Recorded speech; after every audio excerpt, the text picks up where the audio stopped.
I'm Craig Kenneth, a relationship coach and a psychotherapist. Every relationship is different and every breakup is different. Work with me and you'll get professional help on your situation. And if you're in no contact, focused on personal growth, my workbook series, The Knowledge, will help you make changes like you've never made before. Available now at AskCraig.net.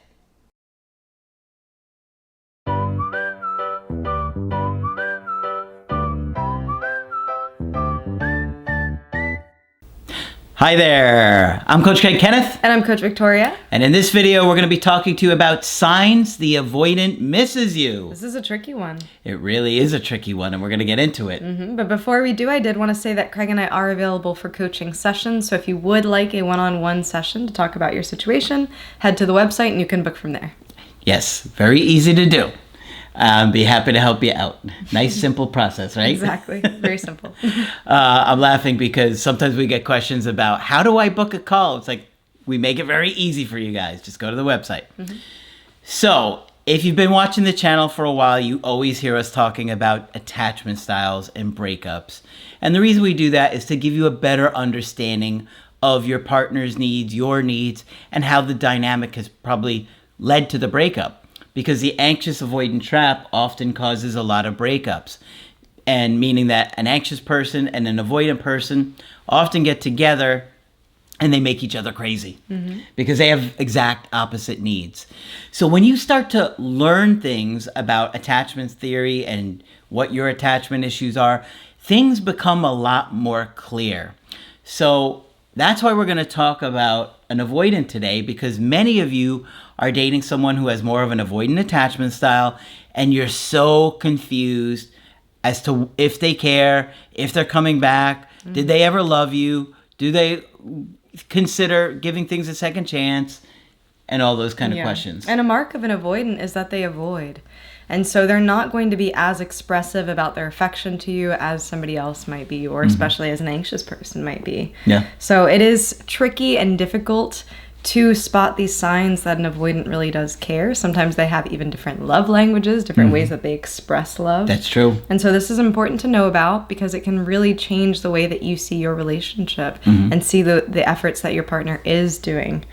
So we want to get into it. We want to talk about some different signs that an avoidant does care for you. How do you know? How do you know? They're often small signs, which makes it even more confusing because the anxious people are typically very loud and grandiose and how much they care and how much they want to fix it. Meanwhile, the avoidant makes small little bits to connect. A lot of times you do see them do like an indirect direct, which is a bid to connect with you, but it's a confusing bid to connect with you. It's so small and confusing as to whether or not there's something meaningful there, or they're just contacting you about this business-related issue or whatever it might be. But their bids are usually smaller and more indirect. More indirect in saying something like, I really miss you, can we talk? Right. Something like that. Right. It might be, how's the cat? That's the classic example that we give when talking about indirect direct. And the reason I say that is because I literally would see for years people saying, I miss the cat, I miss the cat, I miss the cat. It was the number one thing that came up over and over again. And if you think about it, an animal is a very safe thing to love. You know, it's cute and fluffy and quite socially acceptable to fall in love with animals. So it makes sense that somebody who's more avoidant might lean in towards that. They are able to say, I miss the cat, rather than saying, I miss you. Yeah. Right. Because that's a lot more loaded. Yeah. So what are some of these small signs that we see, Victoria? One of the first signs is that they might ask friends or family about you. So as we're talking about these indirect ways that avoidants will get their curiosity scratched, one of those ways is to find out from other people around you, especially if the two of you had mutual friends. And they will also be tactful in the way that they ask, right? They're not going to come up in a breathless state like, oh my gosh, what's going on? Yeah. How's Johnny been? It's going to be more of, oh, just thinking about it, but have you talked to Johnny recently? Yeah, like the anxious people tend to be like investigators, wanting to get all the information, asking all kinds of questions. Yeah. Whereas the avoidant is going to be so how is so-and-so? How have they been? Oh, are they seeing anyone now? They're going to be like... a lot more monotone, a lot less seeming so interested. For them, it feels like something minute feels like looming large and a big tread, like they're treading on somebody's personal space. So they're very, very delicate. Whereas the anxious person is like, I don't care, I need to know everything. Tell me everything you know. Yeah. And for somebody who's more avoidant, being in that state where you're curious about somebody else or needing that information can be seen as weak. So that's also a reason why they might be more nonchalant. They don't want to seem like they care. They want to seem very unbothered. Now, of course, it depends on how avoidant they are. If they're very avoidant, they might not bring it up at all. If they're less avoidant, they might be a little bit more curious and maybe more direct than others. Yep, that's true. Another thing that we see a lot of times is them checking on your social media. Boy, has social media really changed our relationships. It's a way to peep and stalking. Yeah, and not have the other person know at a distance in your hands. I mean, it's readily available. Yeah, and it's, what's interesting is as long as we've been doing this, I still hear of people finding new ways to snoop and to sneak and to find out and keep tabs on you, right? And it's so confusing because you're like, well, if they don't want to be with me, why do they look at my stories, right? It's such a confusing thing. You're like, I don't get it. Why would they keep looking if they don't care, if they don't want to be with me?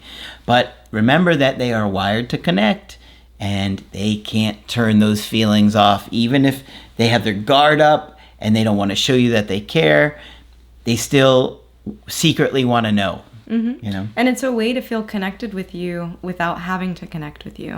They can keep up with what's going on in your life at a distance. Another thing that they do on social media is they will often send you something, a song, a concert that you like that band, a meme. The memes. And you know what's funny is that a lot of times they'll get a meme that doesn't even make any sense. They'll be like, I don't even understand why they sent this. This isn't anything like that I like or anything like that. It's like, what? Yeah. Or unrelated to what the conversation had been. Maybe they don't reply to anything, but then they send something entirely unrelated. Yeah, so exactly. So it is very confusing. But they get direct in sending something like that, but they're indirect in what they're really wanting. Another sign that you might see also has to do with social media, and this has to do with their posts. You might see them posting something that you had given them that they're wearing. You might see them post something related to your interests. You might see them posting something that's somehow tied to you or associated with you. They're wearing that necklace that I got them in the picture.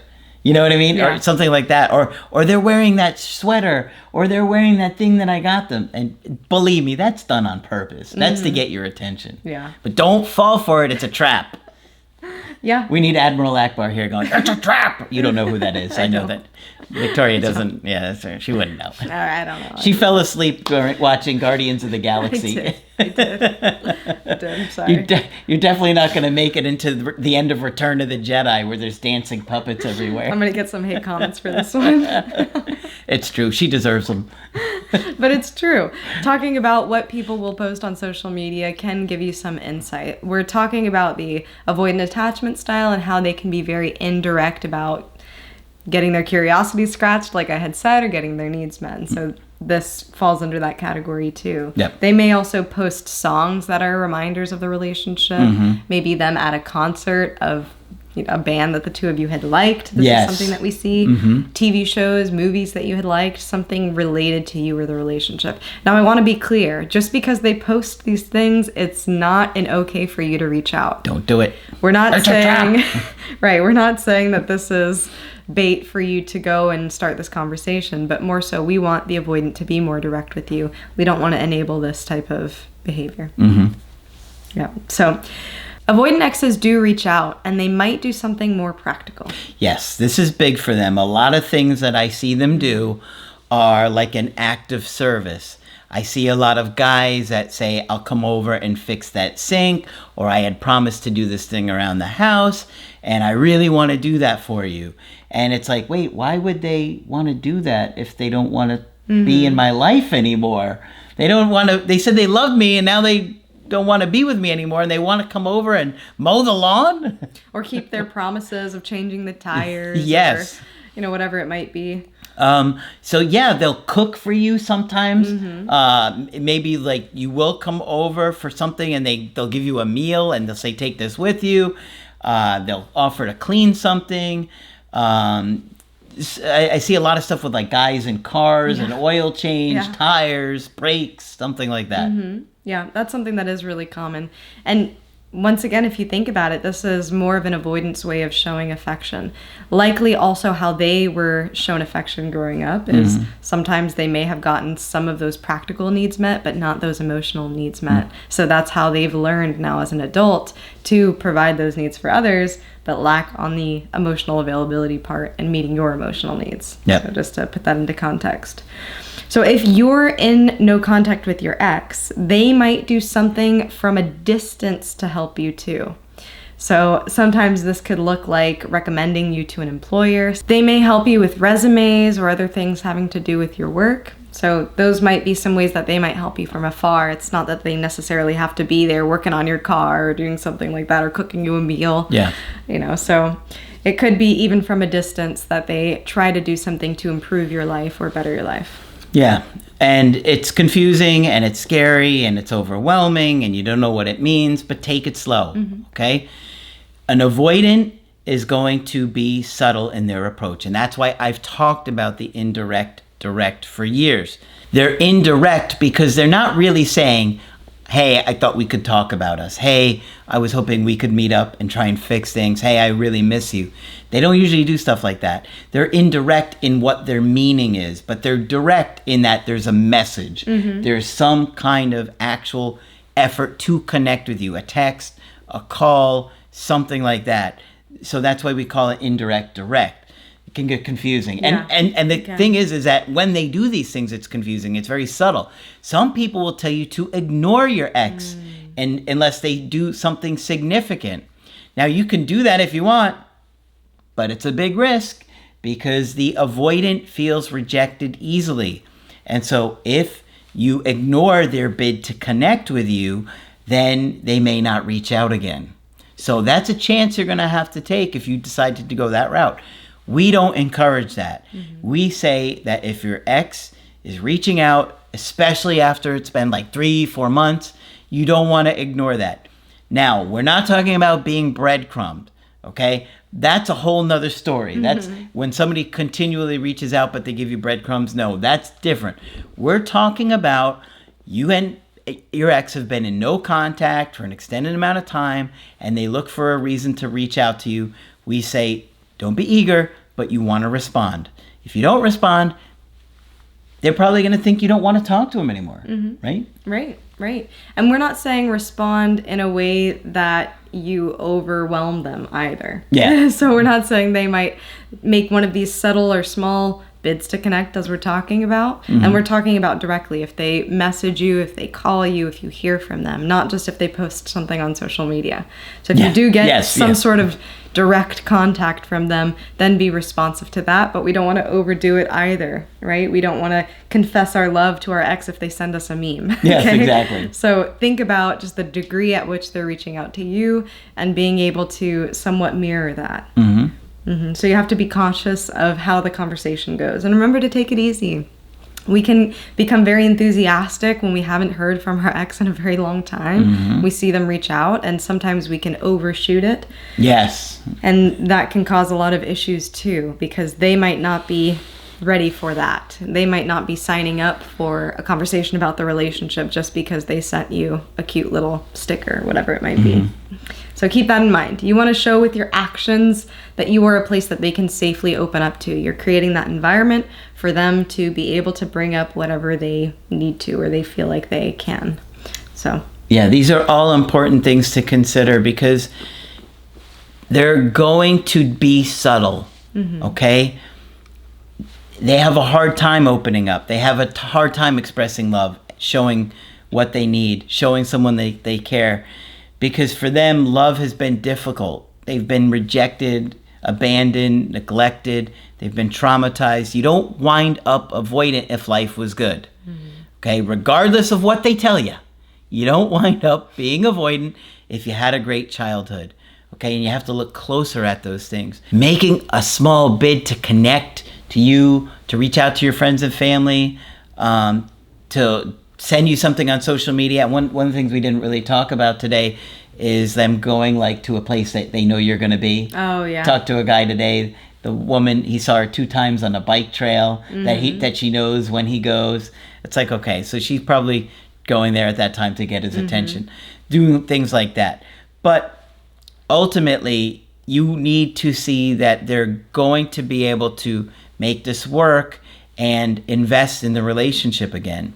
So you need to give them the space for them to come to you and for them to show that to you. Exactly. And it's subtle for them, but it is meaningful. So I don't want you to forget that either. These things are subtle, and we have to treat them as subtle. We don't want to be too excited, but they are meaningful. So it's all about being aware and looking at things a little bit differently. When you start to understand attachment styles, you're able to appreciate these things in a different way than if you didn't understand them. Because your way of loving, your way of showing that you care about somebody is probably going to be very different than your partner's. Yep. So. I highly recommend you check out the Creative Healing course and the workbooks. Both of those will help you really understand yourself, how to understand and navigate with an avoidant, especially the Creative Healing course. We go into real in-depth. We even have little cartoons that show a lot of examples of how to navigate these things, because when you get in front of them again in real time, it's very different than just being in no contact for months. It's a completely different thing that you're going to have to be prepared for, and it's going to take a lot of emotional self-control to do it. Yeah. And a lot of times avoidance will surprise you. If you are able to keep your calm and keep your emotional stability in the moment where you talk with them, you will be surprised with how much they open up naturally. So if you can create that safe container for them, that's the ideal. Yep. All right. So hopefully this one's been helpful to you. Of course, if you want to get our help personally, you can do that on my website, askcraig.net. I do email coaching and I do Skype. Coach Victoria is also available for Skype coaching. I'm here whenever you're ready. Just click on her name at the top of the website to schedule with her. But that's it for this video. I'm Coach Craig Kenneth. And I'm Coach Victoria. And we will talk with you soon.